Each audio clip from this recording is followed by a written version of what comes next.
Mark Strassmann sat down with Bernice King, the only one of Dr. King's children to follow him into the ministry. They talked about her father and that legendary speech. 1963 is not an end, but a beginning.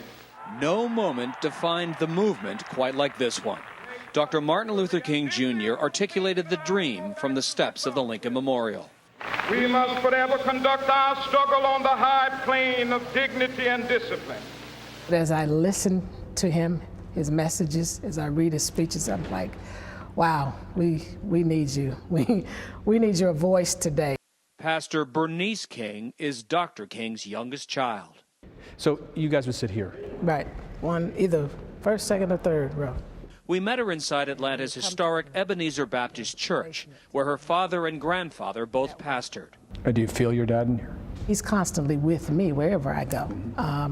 You know, I think about him more today because he was a moral voice in our society.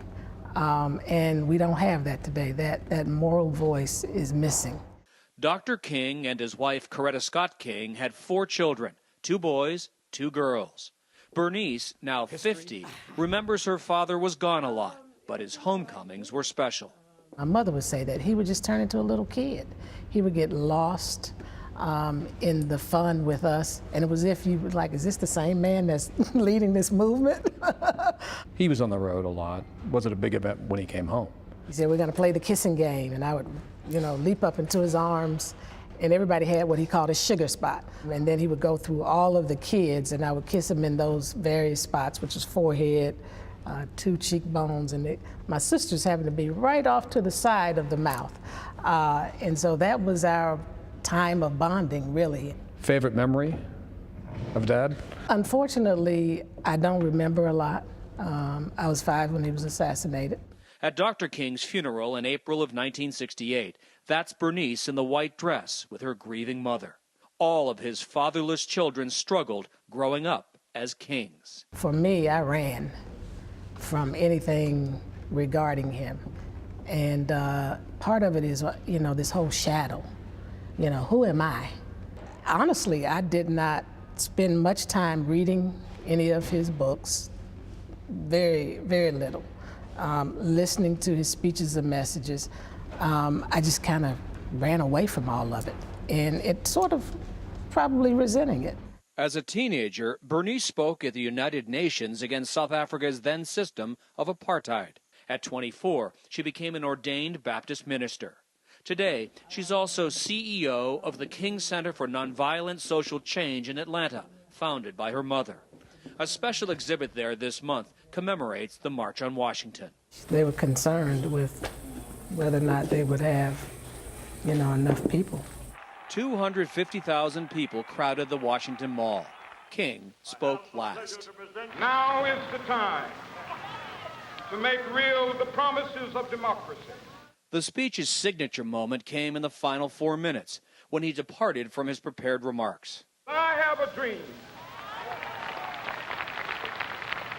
My 4 little children will one day live in a nation where they will not be judged by the color of their skin, but by the content of their character. He was talking about you. Mm-hmm. Was that a lot of pressure over the years? No. Where I feel the pressure is people's interpretation of whether or not I'm just like him. Because I can't. I'm Bernice. My brothers are who they are. It's like we should be Martin King Jr. clones, and we never can be because God created us all uniquely. The march helped spur passage of the landmark Civil Rights Act of 1964. The Federal Voting Rights Act followed. But Dr. King's dream called for much more.